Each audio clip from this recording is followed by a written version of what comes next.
Narito na naman ako sa mukbang challenge ng 555 fried sardines, ang hot and spicy. Isa ako sa spicy lover ng mga foods. So, this is perfect for me, ang spicy flavor ng fried sardines.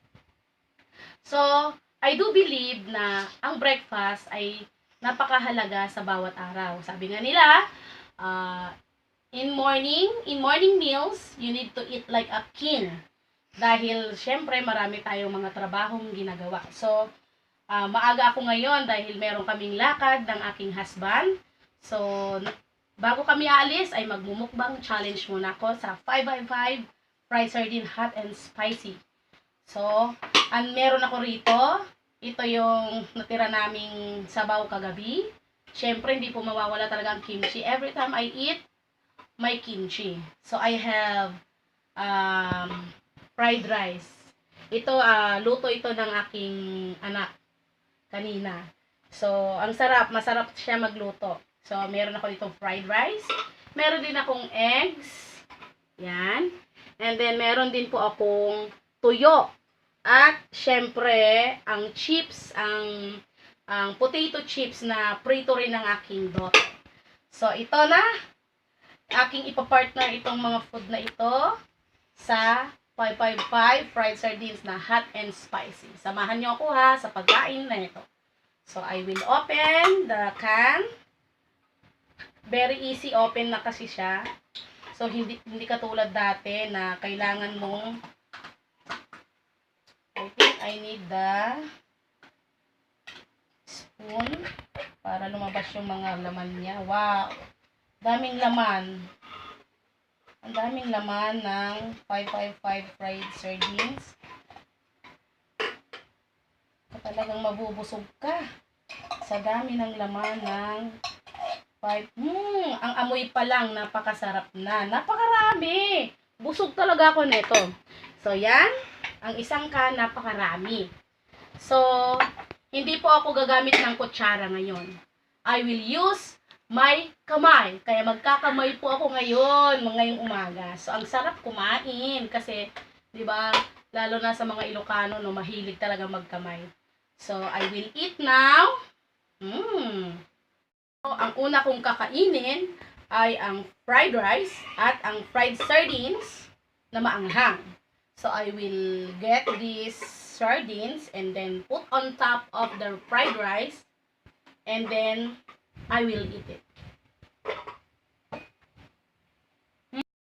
Yung itlog. Ang sarap ng itlog. Pwede siyang itap ulit sa kanin. Then, lalagyan ko ulit siya ng fried sardines. Ang sarap ng pagkaanghang niya.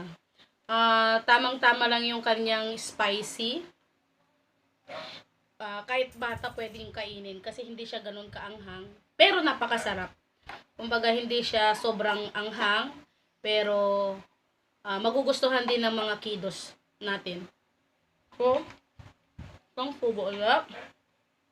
Sarap. Kaya, sarap kumain pag morning. Partneran nyo yung morning breakfast nyo ng 5-5 fried sardine hot and spicy is the best. Promise.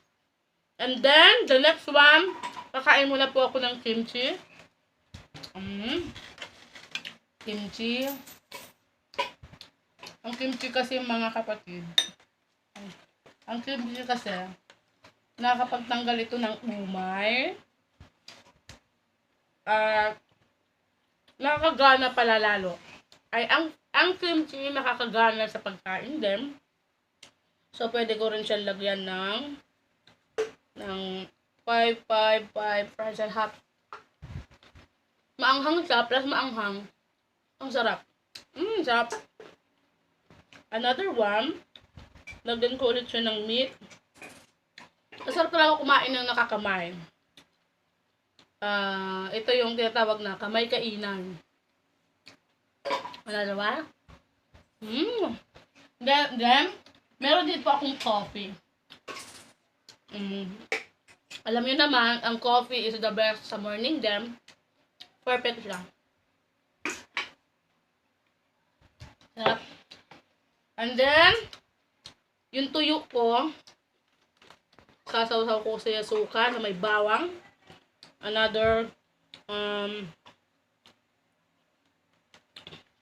fried sardines again. Partner sa kanin. Top. And higop muna tayo ng sabaw. Sinigang po ito na buto-buto na ulam po namin kagabi. And then, kakain po ulit ako ng fried sardines na maanghang. Itatap ko na naman po siya sa fried rice na luto ng aking anak.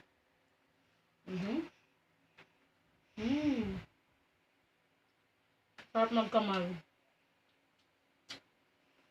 And then, lahat natikman ko na. Ang my last one, nakakainin ngayon, ay ang itong crunchy potato chips. And then, lalagyan ko ulit siya sa top niya ng ito. Fried sardine na maanghang, hot and spicy. Saka lang po. Kape ulit, kape. And then yum. Sarap ah. Kapag gusto namin ng fried rice, ito fried potato, ito. Sarap.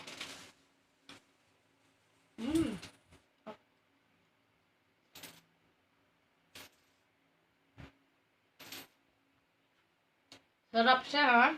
Nag-complement ulit yung kanyang spicy dun sa crunchy ng potato. Talagyan ko ulit siya sa taas. So, bago kami pumunta sa amin pong lakad ng aking habang, tiyak na energetic po kami na sa aming lakad papunta pong Laguna. So, I'm already full now. So, kung gusto niyo ng masarap na breakfast, why don't you try this one? 555 fried sardine, hot and spicy. The best, approved, perfect for breakfast. Kaya, this is my mukbang challenge with 555 fried sardines, hot and spicy. Thank you for watching.